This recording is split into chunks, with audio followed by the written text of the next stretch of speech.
প্রাচীন জনপদ এমন কোনো বিশেষ নাই এখান থেকে প্রশ্ন আসে না। আমি একটু লিখে দিয়েছি দেখেন 46, 44, 43, 41, 38, 30, 19, 12 সব বিসিএস এখান থেকে প্রশ্ন আসে।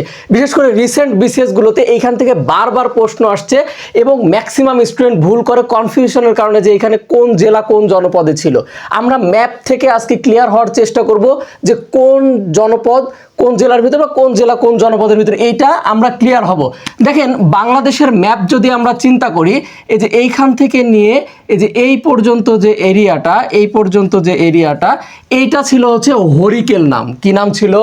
হরিকেল নাম ছিল। দ্যাট মিনস আমরা দেখতে পাই এখানে দুইটা বিভাগ কিন্তু কাউন্ট হয়েছে। কয়টা? একটা হচ্ছে সিলেট আর একটা হচ্ছে চট্টগ্রাম, দুইটা। এখন বলবেন যে স্যার সিলেট আর চট্টগ্রাম জেলা তো অনেকগুলো আছে, তাহলে জেলাগুলো আমরা একটু এই পাশ থেকে দেখে নিব। হরিকেলের অন্তর্ভুক্ত ছিল মুন্সিগঞ্জ, সিলেট, মৌলভীবাজার, হবিগঞ্জ, খাগড়াছড়ি, রাঙামাটি, চট্টগ্রাম, বান্দরবান, কক্সবাজার, এই জেলাগুলো। এরপরে আসেন ঠিক এর পাশেই আরেকটা জনপদ ছিল, যেই জনপদটা সমতট নামে পরিচিত ছিল। এই যে ব্ল্যাক কালারের মার্কার দিয়ে ব্লক করে দেওয়া আছে, দেখেন এই যে টান টান দেওয়া আছে, এই যে জনপদটা এইটা সমতট ছিল। কি নাম? সমতট ছিল। আমরা সমতট যে জেলাগুলো নিয়ে অবস্থিত সেটা আমরা স্বাভাবিকভাবে কুমিল্লা আর নোয়াখালী, কারণ বৃহত্তম এই দুইটাই ছিল। কুমিল্লা আর নোয়াখালী বাদেও বর্তমানে ওখান থেকে তো অনেকগুলো জেলা হয়েছে। আমরা যদি একটু দেখি, এই সমতটটা হচ্ছে কুমিল্লা, নোয়াখালী, চাঁদপুর, ব্রাহ্মণবাড়িয়া, লক্ষ্মীপুর আর ফেনী, এই জেলাগুলো নিয়েছিল। এরপরে যদি এর থেকে একটু পাশে এসে চিন্তা করি, তাহলে এটা হচ্ছে চন্দ্রদ্বীপ। চন্দ্রদ্বীপ বর্তমান বাংলাদেশে একটা বিভাগ নিয়েছিল এবং বরিশাল বিভাগ সেটি, এবং বরিশাল বিভাগের পূর্বের নামই ছিল চন্দ্রদ্বীপ, কিন্তু এখন তো অনেকগুলো জেলা হয়ে গেছে।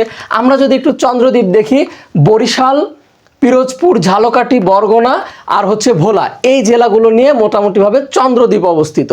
এরপরে আসি, এই যে মানচিত্রে এই জায়গাটা, এই যে ব্ল্যাক কালারের মার্কার দিয়ে ব্লক করে দেওয়া হয়েছে, এই যে এটাকে বলা হচ্ছে গৌড়। এই জায়গাটা, এই গৌড়টা এই সহ এই আশপাশের কিছু এরিয়া, তার মানে বাংলাদেশের মানচিত্রের বাইরেও আছে। দ্যাট মিনস এই ভারতের পশ্চিমবঙ্গের মালদা এবং মুর্শিদাবাদ, এই দুইটা জেলাও এই গৌড়ের অন্তর্ভুক্ত ছিল।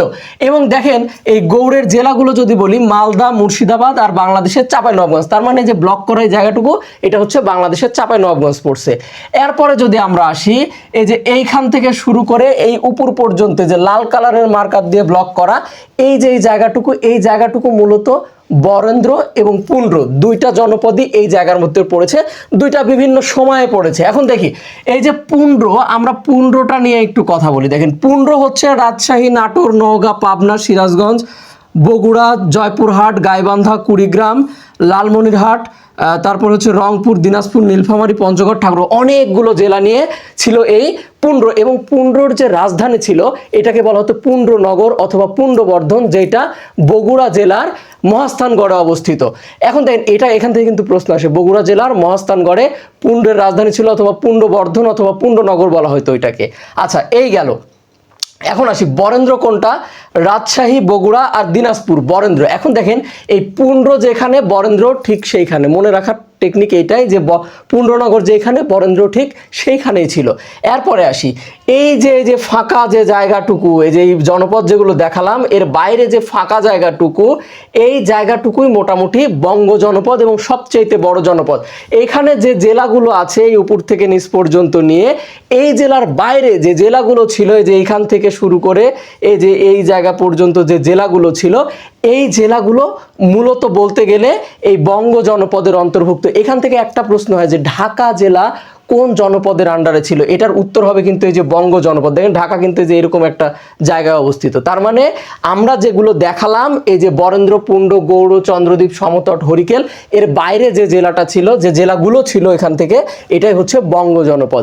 একটু ভালো করে দেখে নিলেই কিন্তু মুখস্থ হয়ে যায়। এগুলো মুখস্থ রাখেন, এর বাইরে আসলে এটা বঙ্গ, শর্টে মুখস্থ রাখতে পারলেন। মাত্র 420 টাকায় সাধারণ জ্ঞানের পূর্ণাঙ্গ জব কোর্সে ভর্তি চলছে, যেই কোর্সটা 47তম বিসিএস কে টার্গেট করে সামনে আগাচ্ছে। এই কোর্সে ভর্তি হতে আমাদের হাসান স্যার পেজে ইনবক্সে মেসেজ করুন।